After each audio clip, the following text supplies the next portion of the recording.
So I always give advice to people to just start and just go for it today. Whatever that looks like, whether that's making content or releasing the music. Mm-hmm. But one thing that I never ever say is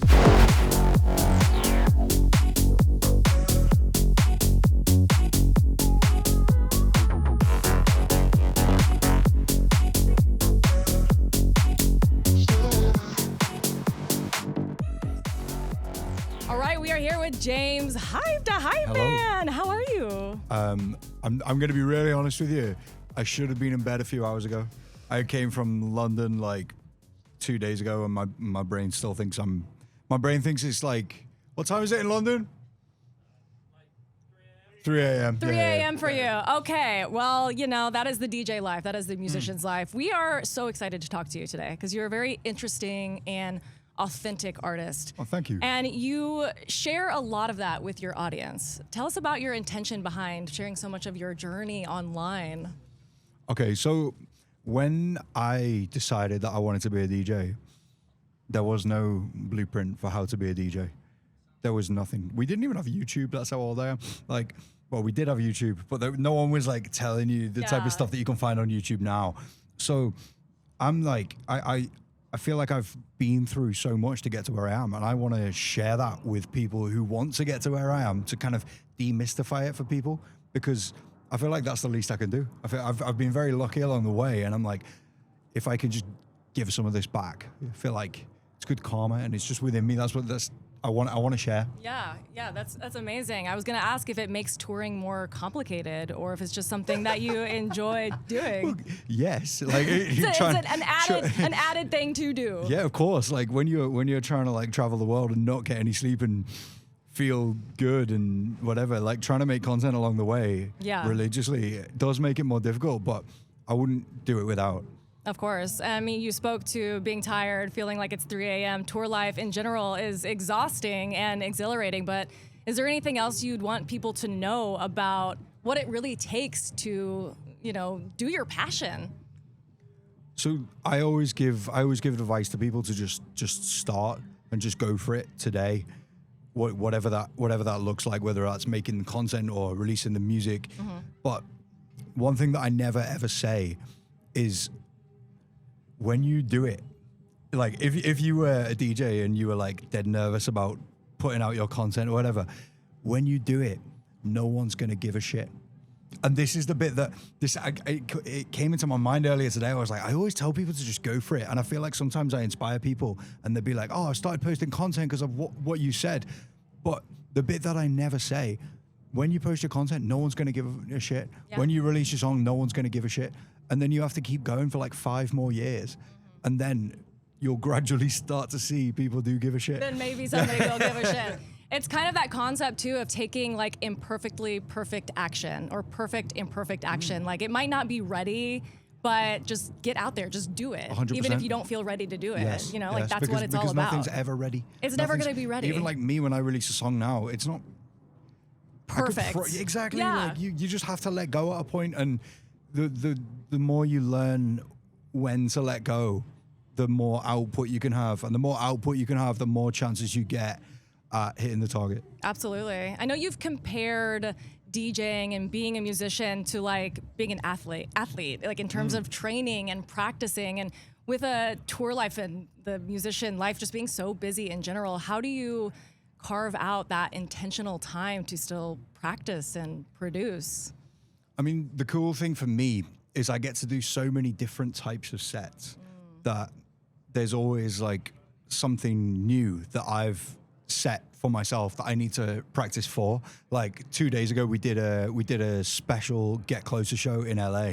And I saw that. yeah, It looked epic. And whenever I do a set like that, I always just want to make it full of new stuff. So I was at home in London practicing on the decks for a couple of nights, and then I got to Vegas and did some more practice there. And if I kind of set myself these challenges, and it's going to be me performing in a room with like 500 people this close to me, I'm like, I can't like hide anywhere if this goes wrong. Yeah. And it's all on camera. Like, It's all recorded. They're right there. Like we literally did it for the camera. So if it goes wrong, like that's on me, you know? So I know when we set up those scenarios, I have to practice. Yeah. What happens when things do go wrong? Things do go wrong. Yeah. But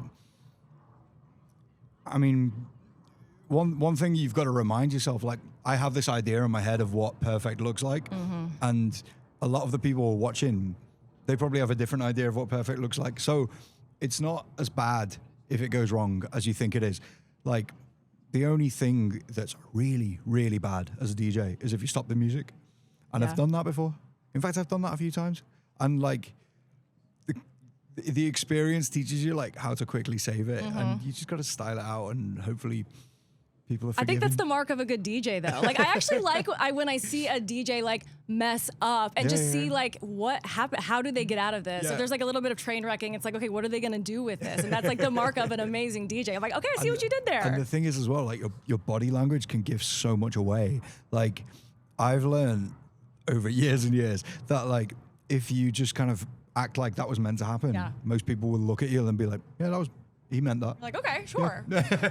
I love that. I know some of your biggest tracks that you've produced were like done on the road in hotel rooms and airplanes. Like, how do you stay inspired on the road, or how do you make time for that? Or do you find that you just get a hit of inspiration and you're like, I need to get this out right now? I think inspiration might be overrated. Ooh, hot take. Yeah, and like the reason I say that, like I try and make music every single day, and there's been some days where I'll feel like shit, like I've had 2 hours sleep and I'm sat on a plane like squashed into a seat like this, and I'll just be on my laptop. And don't get me wrong, a lot of days like that I'll make absolutely nothing worthwhile. But then there'll be one day, like I literally 2 days ago I released a new track called Trigger Finger. No, yesterday I released a new track called Trigger Finger, and I made it on a 1 hour flight. And that sounds like crazy exaggeration, but it's not. Like I sat down on this flight and I was squashed like this, and I just started throwing sounds in there, and I wasn't inspired, I wasn't feeling good, and then landed in Brisbane, Australia, and I literally played this track at the festival like 3 hours later. Wow. And I've released it now. Like I'm not saying it's my best fucking work I've ever made, but it's good enough for like people to be excited by it and me to want to release it. And that was on a day where I felt awful and I wasn't inspired. So I just think if we only made music when we were inspired, we'd only get, well, I know for me, I'd probably only make about 30% of the music that I make, and then my odds are just so much lower at making something great. Is there like one craziest place you've ever produced a track? I mean, on a plane like this is kind of crazy in a 1 hour flight, but is there any other crazy places that you've produced a track, whether it's good or not? I was working on a track in a helicopter the other day that I was very squashed in. Oh my God. I can't think of anything that tops that. No, a helicopter is a crazy place and it was going over the Alps. Okay, that is a crazy place. I have a video. Let's see it. Let's see it. We'll get a close up on this. Let's get a close up. Oh my gosh, a helicopter over the Alps producing music. Were you going towards a set in the Alps? Yeah. All right, I can't find it, sorry. Oh, we'll get it later. We can throw it in. That's amazing. That's so cool. What is something that you would tell your younger self, like, or maybe a piece of advice, or to somebody else who's young and wants to be as hype as James Hype one day? I think an important lesson for like my younger self and most young people is you do have to be very patient, and it's not like glamorous. It's not sexy, but one thing that I realized when looking back is like how much progress you can make instantly because of the work that you've put in for like 5-10 years. And like effort. Exactly, like everything compounds. Like I was teaching myself to make music for so long and just getting no results, and then one day I made a track and all these record labels are interested, and next thing you know, it's like it literally changes your life. And to people looking from outside, they'd be like, wow, overnight success. But to anyone who's actually done it, they know that no, that's the result of those like 5 or 7 years where nothing was working. Yeah, where nobody was giving a shit, like you were saying in the beginning. I think it's beautiful that you're sharing your journey with people and kind of giving people that blueprint. And you're so energetic and exciting and How do you stay so energetic on the road during all your sets? What makes a James hype set so hype?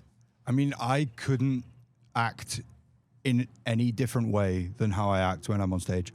And it's mad because like sometimes I'll like read comments and shit. People are like, oh, he's doing too much. I'm like, no, that's actually what the music makes me do. That's just like, you. Like I'm not turning this on. I'm not like, oh yeah, let me put on an act. I couldn't do that. Like you go watch me play to like, sometimes I'll play to clubs and like the vibe is dead. And like, it's just like, you know, when you just have a bad night, I still look the same. Yeah. My energy's still the same. You're enjoying like, it. Yeah. Like that's just how I am when that music hits me, you know? And hopefully that's felt by the people in front of me, you know? It's authentic. Yeah. Well, amazing. Thank you so much for sharing your journey with Thank us you. here. Thank you for sitting down with us and good luck out there. Thank you. Thank you.